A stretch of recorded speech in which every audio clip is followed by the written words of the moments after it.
Where have Sam and Jan gone? Will Andre's live stream cause more trouble for Sam? This week, we continue those stories and more. I'm your narrator, Chad, and this is episode 17, chapter 21 of No Evil. Let's escape.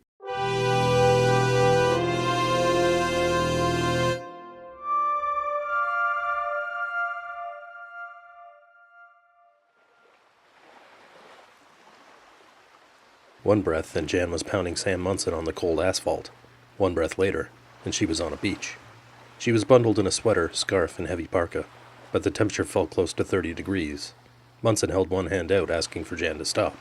She stood up from him and looked around. The sky was blue like she'd never seen it, and the water was a brilliant shade of cyan. The sand was bright white and dotted with large palm trees. There wasn't another soul in sight. "What the hell?" she said. From where she stood, she could see the entire island. It was a sliver just a few miles long and not much wider than an average city street. Sam's vision was now laser sharp. Not only could he see, he could focus on things at a distance and infer things about them. He knew that the leaning palm at the end of the beach had been struck by lightning. He knew that the piece of driftwood to his left had come from a fishing boat that had been shattered by a tsunami. When he focused on an object, it was like looking through a telescope, and he could control brightness and contrast just by thinking. This sudden knowledge came with such an intense sense of relief that Sam felt like smiling for the first time in years. It was like all that time he'd spent fighting his dreams was erased. The woman stood staring out at the ocean, trying to make sense of it, but Sam knew exactly where they were. He had concentrated on something he daydreamed of for years, his own private island. He even picked one out. It was a strip of shrinking land that had been abandoned decades ago. He read about it in a travel magazine while waiting at the dentist's office once. "What the hell did you do?" the woman said. "I didn't do what you think I did," Sam said. "If I were a cold-blooded killer like you've classed me, don't you think I would have fought back? Who knows what a person like you thinks? Maybe you enjoy the pain." Trust me, I don't." They sat for a long time without talking. The waves crested over a reef offshore, and the constant rush of water soothed Sam. He always wanted to visit a place like this, but never had the means. He was even here with a beautiful woman. "Hey, listen, what's your name?" Sam said. "It's January." "Okay, January. I don't know what happened to those cops, okay? I just don't. I was unconscious. My eyes were burned, although now I'm not sure what to make of it. You look evil with those fucking disgusting eyes. I can imagine. I don't think I'm evil. Some people might think so. If you didn't kill the police, then what happened to them?" "I don't know." While anyone could tell by looking at her that she was upset, Sam could really feel everything. He could feel her emotions mixing and bubbling in alternating fits of rage and sorrow, and he knew that she had lost someone really important. "I'm sorry about your friend. Are you?" "I am. If I could do anything to..." "Well, you can't. Listen to me. I could send you to the bottom of the fucking ocean right now if I wanted. I don't. I'm telling you I didn't kill them. I'm sorry. It's been a frustrating few days. It's been a frustrating life." They sat quietly again. For a moment, Sam worried he wouldn't be able to get them back home, but a reassuring thought told him that they would be just fine. Sam looked to her and could tell she was beginning to come around. She was thinking of the passenger. His name was Andre. "So, you can just, teleport and stuff?" "Oh, I don't know about stuff. I seem to be able to transport myself along with anything I'm touching." "How?" "Unfortunately, that's as much a mystery to me as it is to you. How can you just wake up one day and be a superhero?" "Superhero? I guess I could be Drunk Man. Or Stupor Man. More of a disaster than a breeding mullet." "You know what I mean. You have these abilities or whatever." Jan trailed off and turned back to the ocean. She suddenly remembered an important question. "So where the hell are we?" "Middle of the Pacific, I think. The name escapes me, but the image of this place is burned in my brain." "One of those cops, Diane Latchford was her name, was my oldest and best friend. I remember her. She was comforting. I heard about you from her. Everyone I talked to said you were a nice guy, a little bit of a loner, but nice. Well, it's hard to be the life of the party when you work all night. I wasn't sure what to expect. And then I heard she was killed, and you were the only suspect. I was so prepared to hate you. I did hate you, obviously. I don't know if you're just the world's best con artist or what, but I believe you. I can't blame you for hating your friend's killer. Case is my oldest friend. Someone hurt him or his family. Under the circumstances, Sam didn't want to finish the thought.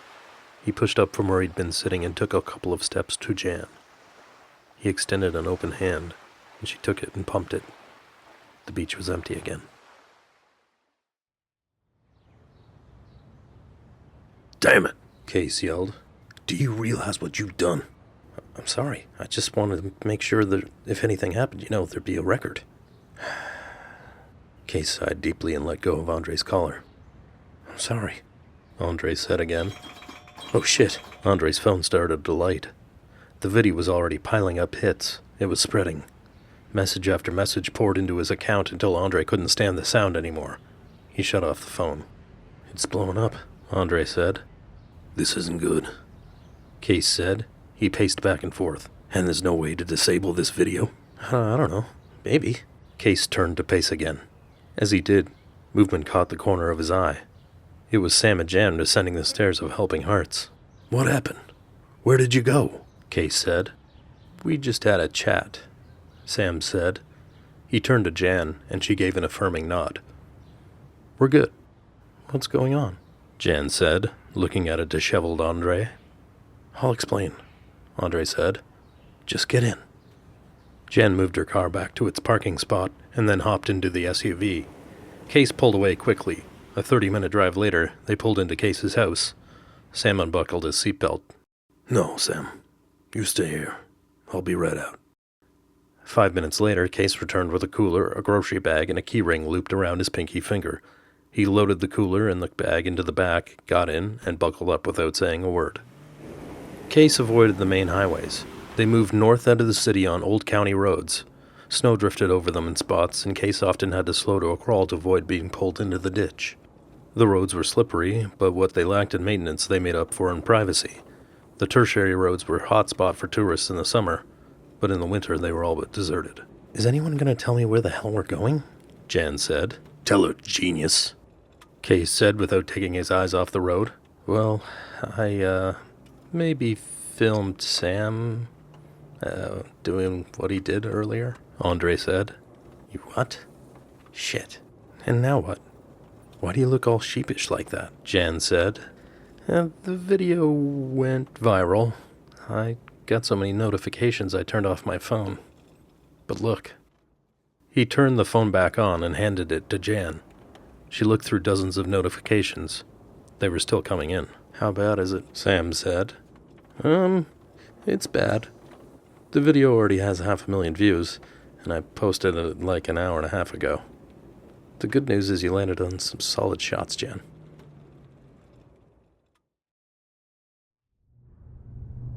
Their expressions were blank, and they stood up on their feet like a drunk being held up.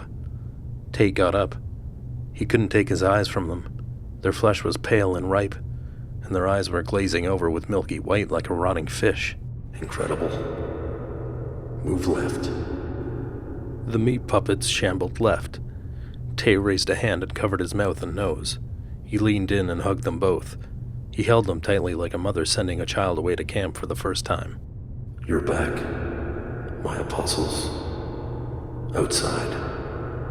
They shuffled in their tottering gait to the front door and stood outside of it, in line with the iron scarecrow. "Wait." Tate returned to his bed and slept well. He woke in the morning feeling energized. He showered quickly and put on his best suit. It was brown, faded, and thinning from wear. He straightened a burgundy bow tie. In the mirror, he thought he looked like a salesman. He reached into the closet and dusted off a black briefcase, and inside he placed just one thing: his Bible. Tate walked downstairs, and the smell was still overpowering. Then he concentrated hard. He focused his eyes on the pool of blood that covered most of the kitchen floor. The dried blood, which had been almost black, turned brilliant red again. It raised him from the floor and moved like liquid, and then it burst into mist and disappeared altogether. Tate spread orange marmalade on toast, sat at the kitchen table and downed the toast in a few short bites. He raised the briefcase from his feet and sat it on the table. He clicked the locks open and examined the book. It was old and the binding was loose. Some of the pages were close to falling out. Every day from the time he could read until he was 13, he read it, and not by choice. Almost 3 decades later, he could still smell the booze on his father's breath. He could still remember the sickening thud of his mother hitting the floor, the look of shock in his father's face when she didn't bounce back up. Tate hadn't so much as even looked his parents up after he left. Now he was contemplating a visit. He thought of the front door, focused on the turning knob, and it slowly opened. Jeff and Sierra were still standing shoulder to shoulder with the scarecrow. They hadn't moved. Good. We're taking a trip. Tate walked out and signaled for Jeff and Sierra to follow. Their feet had turned black in the night, and when they turned to follow, there was a series of snaps as they shook the frost out. He revved up the car and turned the heat to full blast, and he directed Jeff and Sierra to sit in the back seat. The suburb he'd left 28 years prior was on the west end of the city. The extending urban sprawl he'd witnessed through sound alone was clearer now. The intervening towns had more asphalt than grass. The parks looked dark and unkempt, even with a fresh dusting of snow. The houses looked darker too. They were stark and gritty like an overprocessed photograph. Tate remembered the entire area glowing orange in the late evening sunlight. Where children had once played and laughed in sprinklers, there were only strips of short lawns, overridden with sidewalks stacked with garbage bags. Small groups of people stood on corners dressed in gray and black. The contrast was unsettling. Tate pulled up in front of the house he remembered from his childhood. The house was pitiable. Around the windows and the front door were black stains, maybe from a fire. The house seemed to lean to one side. Even through the snow, Tate could tell the grass had been left uncut. Some windows were boarded up, and others were simply smashed. The only reason Tate had to believe his family might still be here was the name on the pile of mail stuffed into the box beside the door. There was a letter addressed to Tate's father. Tate peeked into one of the broken windows, but there wasn't any sign of anyone. The inside of the house was in a worse state than the outside. There were more black stains climbing the walls. The carpet was littered with cigarette butts, and every surface was buried in bottles. Tate returned to the car. He placed both hands on the wheel, put the key into the ignition, then paused. He turned to Jeff. Where would they go? We should look for them, Jeff said. Jeff's mouth moved sloppily and spoke in a slurred whisper. The sentence was delivered as if a breeze had just passed through his vocal cords. His eyes remained glossy white and lifeless. Where do we start? Jeff whisper-slurred. We start at the bottom.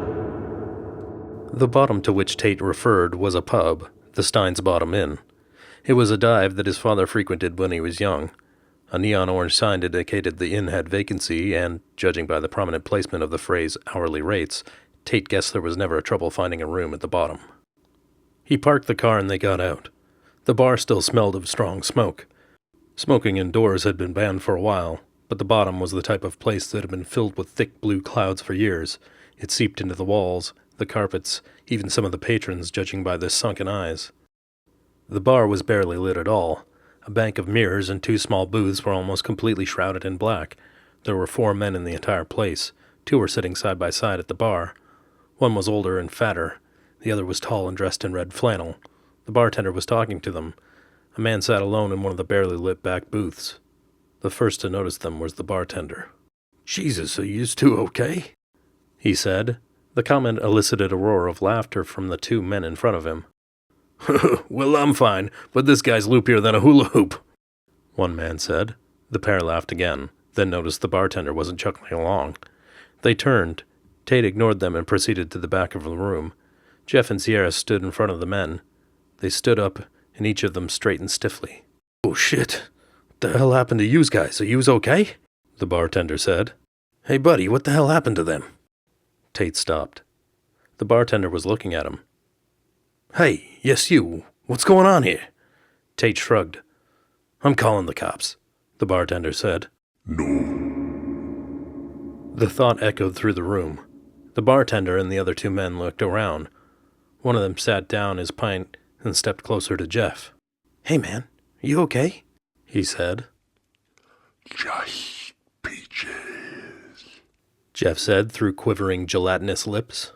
This ain't right, the older, fatter man said. Call the cops, Paul.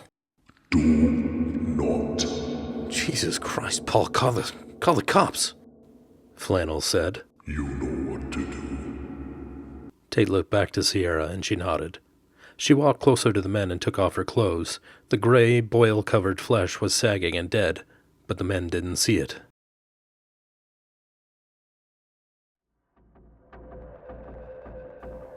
That's all for episode 17, chapter 21 of No Evil. If you're enjoying the podcast, let us know what you think in the comments. Give us a like, a share, a corncob au pair. Do all the social media things. Become an escapist by subscribing and clicking the bell. And you know what else you could do? You could travel back in time to 1899 and search for a cache of fancy botanicals that will prolong your life, but instead of taking it yourself, you travel the countryside sharing your tonic and wisdom and reminiscing about avescapes. Thanks for listening, and we'll see you at the next escape.